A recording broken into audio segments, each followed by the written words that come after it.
Hello guys, welcome back to our channel. दोस्तों, आज इस वीडियो में हम बैंकिंग के पीवाई क्यू डिस्कस करने वाले हैं। तो यहाँ पे जितने भी क्वेश्चन हैं उससे रिलेटेड जितने भी कॉन्सेप्ट हैं आप उसको बड़े अच्छे से समझने की कोशिश करिएगा बिना वीडियो को स्किप किए। तो चलिए हम क्वेश्चन की ओर आगे बढ़ते हैं। तो दोस्तों ये चलिए हम पहला क्वेश्चन स्टार्ट करते हैं। यहाँ पे लिखा हुआ in an election between two candidate one got 65% of the total valid votes, 20% of the voters were invalid. यहाँ पे ये पॉइंट बहुत बहुत ज़्यादा इंपॉर्टेंट है। कितना परसेंट वोट हमारा इनवैलिड है? 20%। ठीक है। और दूसरा if the total number of votes was 8500, यहाँ पे टोटल वोट्स कितना है? 8500। ठीक है। Then find the number of valid vote that the other candidate got. ठीक है, ये चीज ध्यान रखना है। तो यहाँ पे टोटल वोट हमारा कितना है? 8500 है। ठीक है, 8500 में से 20% तो इनवैलिड है। इट मीन्स कि ये वैलिड वोट कितना हो जाएगा? 80%। तो 80% का हमारा फ्रैक्शन कितना होता है? 4/5। ठीक है, तो यहां से आप ये हो जाएगा, this is 1700 into 4 that is 6800। हमारा क्या आ गया? ये वैलिड वोट आ गया। अब वैलिड वोट का 65% एक कैंडिडेट को मिलता है तो दूसरे कैंडिडेट को 35% ही मिलेगा वैलिड वोट का। 35% का फ्रैक्शन कितना होता है? 35% का फ्रैक्शन होता है 7/20। 7/20 जब यहाँ से आप सॉल्व करेंगे तो 0 से 0 गया, ये 2 से 340 गया, तो 340 इंटू 7, इसको जब हम मल्टीप्लाई करेंगे तो 70 7 4 जा 28, 2 7 3 जा 21, 2 23, तो 2380 हमारा क्या हो गया? अदर कैंडिडेट ने यहाँ पे वोट गेन किए। तो इस तरह से आप इस क्वेश्चन को सॉल्व कर सकते थे। तो चलिए हम अगले क्वेश्चन की ओर बढ़ते हैं। तो दोस्तों ये रहा हमारा अगला क्वेश्चन। ये यहाँ पे क्या बोल रहा है? In an examination Neena score 25% marks and failed by 25 marks. Madhu score 45% marks and obtained 50 marks more than the passing marks. Find the maximum marks. यहाँ पे क्या पूछ रहा है? हमें मैक्सिमम मार्क पूछ रहा है। ठीक है, अब नीना को देख लेते हैं। नीना कितना? 25% मार्क, 25% मार्क प्लस 25। अगर हम 25% उसने स्कोर किया और उसमें अगर 25 मार्क्स उसके और आ जाते तो वो पासिंग मार्क्स के इक्वल हो जाता। ठीक है, ये चीज तो क्लियर हो गई। दूसरा क्या है कि मधु स्कोर 45% मार्क्स, 45 मार्क्स, और ये क्या है? 50 मार्क्स ज्यादा है पासिंग मार्क्स से। ठीक है, यही तो बोल रहे हैं। तो 50% अगर हम 45% मार्क्स में से अगर हम 50 मार्क्स कम कर दें तो ये भी पासिंग मार्क्स से इक्वल हो जाएगा। इट मीन्स कि ये दोनों इक्वेशन इक्वल हो गए। ठीक है, अब यहाँ से आप देख लो 45 में अगर इस 25 को इधर ले आते हैं तो ये कितना आ जाएगा? 20% आ जाएगा। ठीक है, 20% आ जाएगा। और अगर 25 इधर, ये 50 को इधर ले आते हैं तो ये 75 हो जाएगा। ठीक है, 20% मार्क्स कितना की इक्वल है? 75 के। तो अगर हम इसको इंटू 5 कर दें तो ये 100% आ जाएगा, 100% मार्क्स आ जाएगा। और इसको भी इंटू 5 करेंगे, दोनों साइड इक्वेशन के सेम नंबर से मल्टीप्लाई करते हैं तो 75 इंटू 5 कितना होता है? 375। तो ये हमारा क्या आ गया? 100% मार्क्स आ गया। 100% मार्क्स ही क्या होता है? हमारा मैक्सिमम मार्क्स होता है। ठीक है, तो ये यहाँ से आप इस तरह से कर सकते हैं। दूसरा इसमें क्या था? इसमें आप डायरेक्टली क्या कर सकते थे? 25 और 45 इन दोनों का डिफरेंस ले लेते। दूसरा क्या था कि ये माइनस का 25, ये 25 मार्क्स अगर उसे दे देते हम तो वो पास हो जाता, और इसमें 50 मार्क्स कम कर लेते तो पास हो जाता। तो इन दोनों के डिफरेंस के इक्वल ही इन दोनों का सम होता है। ठीक है, 20% के इक्वल ही 75 होता। ठीक है, तो 100% हमारा क्या आ जाता? 375 होता। तो आप इस तरह से भी इस क्वेश्चन को एक लाइन में कर सकते थे। मैंने आपको समझाने के लिए इतना लंबा इसको किया। ठीक है, तो चलिए अब हम अगले कॉन्सेप्ट की ओर बढ़ते हैं। दोस्तों ये हमारा अगला क्वेश्चन है जिसमें क्या बोला? Jagan spend 20% of his salary on house rent. ठीक है, 32% on food, 15% on education, 18% on transport and the remaining amount he saves. ठीक है, और इसने सेव कितना किया? Actual 1575 rupees. ठीक है, तो इसने 20% प्लस 32% प्लस 15% प्लस 18%, इसने तो इतना एक्सपेंस कर दिया तो बचा, मान के चलो बचा एक्स। ये टोटल कितना? 100% के इक्वल हो जाएगा। ठीक है, अब ये 20 प्लस 32 इधर 52 प्लस 15 67। ठीक है, 67 प्लस 18 कितना होता है? 85 होता है। एक्स की वैल्यू हमारी कितनी आएगी? 100 में से 85 जाएगा तो 15% आएगी। अब ये एक्स ही हमारा क्या है? 1575 रुपीज है। 15% की अगर वैल्यू, 15 की वैल्यू 1575 है तो 1 की वैल्यू कितनी आ जाएगी, 1, 15 1 जा 1, 0, 5, 1 की वैल्यू 105 आ जाएगी। तो अगर मैं 100 की वैल्यू पूछ लूँ तो क्या आप नहीं बता सकते, 15 0 105 0 0। तो यही हमारी क्या है, यही हमारी क्या है, यहाँ पे 10,500 ही क्या है हमारा आंसर है। तो आप इस तरह से इस जगन की सैलरी को फाइंड आउट कर सकते थे। इसमें ये हुआ क्या, इसने जितने भी एक्सपेंसेस जो यहाँ पे खर्च किए उसको हमने ऐड कर लिया, वो हमारा इक्वल कितना है, 85% का इक्वल है। 85%, अगर किसी की सैलरी 100 रुपये है, अगर 85 रुपये खर्च कर देंगे तो यहाँ पे 15 रुपये ही तो बचेगा। इसी 15 की वैल्यू इस क्वेश्चन में दी हुई है 1575, तो एक की वैल्यू हो जाएगी 105। तो यहाँ पे 100 की वैल्यू कितनी आ जाएगी, 10500। तो यही तो जगन की सैलरी है, ठीक है। तो हम चलिए अगले कॉन्सेप्ट की ओर बढ़ते हैं। दोस्तों ये आपका स्क्रीन पे अगला क्वेश्चन है, यहाँ पे क्या बोल रहा है, when a number is increased by 20% and 108 is subtracted from it, then the number obtained is equal to 86.4 more than 20% less than of the original number. Find a number which is 64 more than the original number. अब दोस्तों इसमें हम एक late कर लेते हैं एक value, जो कि यहाँ पे हम लोग कोई कांस्टेंट नंबर लेट नहीं कर सकते, क्योंकि यहाँ पे ऑलरेडी क्वेश्चन में कांस्टेंट गिवन है। तो कांस्टेंट नंबर लेट करेंगे तो ये क्वेश्चन गलत हो जाएगा, इसलिए हमको यहाँ पे एक वेरिएबल लेट करना है। वेरिएबल हम लोग 100x एक नंबर को लेट कर लेते हैं, 100x, ठीक है। अब यहाँ पे 25% की जो फ्रैक्शन होता है कितना होता है, 1/4 होता है।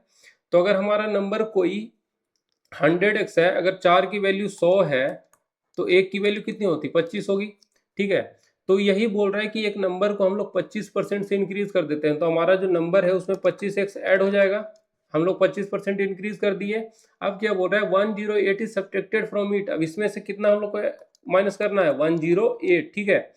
Then the number obtained is equal to 86.4 more than 20% less than of the original number. अब ओरिजिनल नंबर हमारा कितना था, 100 था, 100x था ना। अब इसका 80% ले लो, 80% कितना होता है, 80x ही होगा, ठीक है, 80x ही होगा। अब इससे कितना ज्यादा है, 86.4 ज्यादा है, तो इसको 86.4 प्लस कर लो, ठीक है। अब यहाँ पे 125x minus 80x date is 45x। अब ये 108 इधर आ जाएगा तो कितना हो जाएगा, 194.4, ठीक है। ये पॉइंट को हटा के हम लोग क्या कर लेते हैं, पॉइंट को हटा के नीचे 10 कर लेते हैं। अब ये 9 से देखो कट रहा है, ये देखो 9 का मल्टीपल है तो 9 से कट रहा है, तो 9 5 जा 9 2 जा 18, ठीक है, और 9 1 जा 1, 9 6 जा 54, ठीक है, 216 आ गया। अब ये देख लो ये क्या आएगा, ये 50 आ गया इधर, ये इसको और कर लेते हैं, 2 5 जा और ये 108 आ गया, ठीक है, 108 आ गया। अब 25x की वैल्यू कितनी आ रही है, 108 आ रही है। अब ये नंबर हमारा टोटल कितना था, 100x था, इंटू 4 कर दो तो ओरिजिनल नंबर आ जाएगा, इंटू 4 कर दिए तो ये कितना आ जाएगा, 432 आ गया टोटल। 100x की वैल्यू कितनी आ जाएगी, 432 आ गई। अब यहाँ क्या पूछ रहा है, find a number which is 64 more than the original number. ये हमारा ओरिजिनल नंबर आ गया 432। अब इसी में आप 64 ऐड कर दो तो हमारा कितना आ जाएगा, 496 इज द आंसर। तो यहाँ पे आपका 496 आंसर हो जाएगा। तो आप इस तरह से इस क्वेश्चन को सॉल्व कर सकते थे। ये देखो क्वेश्चन बिना वेरिएबल के भी हो जाता है ये क्वेश्चन, बट मैं आपको समझाने के लिए यहाँ पे 100x लेट करके आपको समझाने के लिए क्वेश्चन ऐसे किया, ठीक है।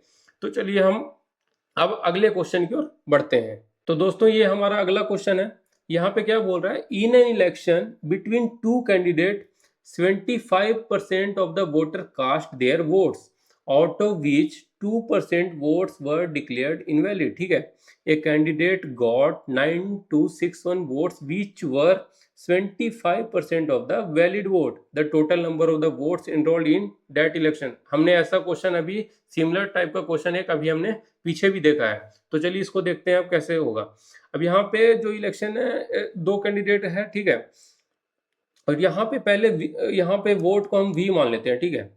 अब वोट का कितना परसेंट कास्ट हुआ, 75%। तो 75% का फ्रैक्शन वैल्यू कितना होता है, 3/4, 3/4 होता है, ठीक है। इतना ही वोट कास्ट हुआ। अब इसमें भी क्या बोल रहा है कि जो ये वोट कास्ट हुआ इसका 2% कितना हो गया, इनवैलिड हो गया।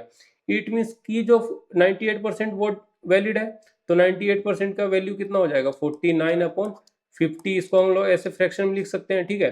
अब इस का जो है कैंडिडेट जो 9261 वोट मिलते हैं उसको, ये जो वैल्यू है which candidate got 9261 vote which were 75% of the valid vote, ये किसके इक्वल है? 75% वैलिड वोट के। तो हमारा वैलिड वोट तो ये है, तो वैलिड वोट का 75% अपॉन मतलब 3/4 कर दो, ठीक है। तो ये 75% 9261, ठीक है। अब यहाँ पे इसको सॉल्व कर लो, यहाँ पे 3 3 जा 9 हो गया। अभी देखो 9 का मल्टीपल है क्या? हाँ, तो देखो ये 9 का मल्टीपल है, तो 3 3 से पहले इसको कैंसिल कर लो। 9 से कितना हो जाएगा? 1, 9 1 जा 1, 9 2 जा 18 होगा, 9 2 जा 18 होगा, और फिर 9 9 जा 81, ठीक है। 1029 हो गया, ठीक है। अब उसके बाद ये 7 से कट सकता है क्या? 7 7 4 जा 28 और 7 7 जा, ठीक है, ये कट गया, ठीक है। ये 7 से कट गया। अब इसको फिर से काट लो, ये यहाँ पे 21 आ जाएगा, ठीक है। अब v बराबर कितना आ जाएगा? 21 इंटू 4 इंटू 50 इंटू 4। अब इस 4 को हम लोग क्या लिख लेते हैं? इसको 2 इंटू 2 लिख लेते हैं, ठीक है। तो ये हमारा सीधे 100 आ जाएगा, यहाँ से एक 100 आ गया। अब ये 21 4 जा 84, 84 इंटू 2 168 और ये 100, ठीक है। 16,800 कितना आ गया? ये वोट हमारा क्या आ गया? 16,800 ही आ गया। Total number of votes in this election कितना हो गया? 16,800। तो ये क्वेश्चन हमने किससे किया? वन लाइनर अप्रोच से किया। एक ही लाइन में हमने इस क्वेश्चन को बेसिकली सॉल्व कर लिया, बाकी तो कैलकुलेशन था, ठीक है। तो आप इस तरह से ऐसे इस क्वेश्चन को ऐसे भी सॉल्व कर सकते थे। तो चलिए हम अगले कॉन्सेप्ट की ओर बढ़ते हैं। जो अगला कॉन्सेप्ट है हमारा, वो क्या बोल रहा है? The population of A town is 12,000 इन 2015, ठीक है। किसी टाउन का पॉपुलेशन कितना है? 12,000 2015 में। If males are increase by 5% and the females increase by 9%, then population will become 13,000 in 2016, ठीक है। Find the difference between the number of males and females at present. अब देख लो, किसी टाउन का पॉपुलेशन कितना है? 12,000 है, 12,000 है। अब मेल्स आर इंक्रीज बाय 5%, पहले यहाँ पे एक मेल होगा और दूसरा फीमेल है। अब यहाँ पे मैं सिंपल सी आपको बात बता रहा हूँ, मेल्स कितना बोल रहा है? 5% बढ़ रहा है, और दूसरा फीमेल कितना बोल रहा है? 9% बढ़ रहा है, ठीक है। यही बोल रहा है 9% बढ़ रहा है। अब मैं आपको सिंपल सी बात पूछता हूँ कि अगर हम दोनों पॉपुलेशन को बढ़ा लें 5% ही, मेल और फीमेल दोनों अगर 5% बढ़ते हैं, तो 12,000 का 5% कितना हो जाएगा? 1/20 कितना हो जाएगा? इसका 600 हो जाएगा, ठीक है। 600 हो गया, लेकिन यहाँ पे पॉपुलेशन टोटल बढ़ा कितना? यहाँ से आपको पॉपुलेशन कितना प्लस दिख रहा है? 1000 का प्लस दिख रहा है। इट मीन्स कि ये 400 ज्यादा बढ़ा ना। ये 400 किसके वजह से बढ़ा दे? क्योंकि हमने तो दोनों को 5% बढ़ाया। लेकिन यहाँ पे देखो, आप फीमेल है, फीमेल 9% बढ़ रहा है, ये 5% से ज्यादा बढ़ रहा है। तो ये जो 4% जो बढ़ा ना, ये फीमेल की वजह से बढ़ेगा, क्योंकि हमने 5%, अगर दोनों को हम 5% बढ़ाते, क्योंकि टोटल पॉपुलेशन में मेल और फीमेल दोनों है, तो अगर यहाँ पे 5% दोनों को कंबाइन करके बढ़ाते हो तो 600 लोग ही बढ़ेंगे। बट यहाँ पे 1000 बढ़ रहा है, तो 1000, ये जो 9%, ये जो 4% जो इसके, ये जो ज्यादा बढ़ा ना फीमेल, ये 4%, ये जो 400 के बराबर होगा। ये जो 400 फीमेल ही ज्यादा बढ़ी है, ठीक है। तो 1% का वैल्यू कितना हो जाएगा? 100 हो जाएगा। 100% का वैल्यू कितना हो जाएगा? 10,000 हो जाएगा। तो ये फीमेल हमारा टोटल कितना है? यहाँ पे 10,000 हो गया, और ये कितना हमारा है? 2,000 हो गया। अब यहाँ पे क्या पूछा है? Difference between number of males and female at present. At present हमारा कितना हो जाएगा? This is 10,000 minus 2,000, this is 8,000। ये हमारा क्या है? ये हमारा डिफरेंस आ गया। दोस्तों, आज के इस वीडियो में बस इतना ही। आपसे मिलते हैं हम अगली वीडियो में। तब तक के लिए टेक केयर, बाय बाय।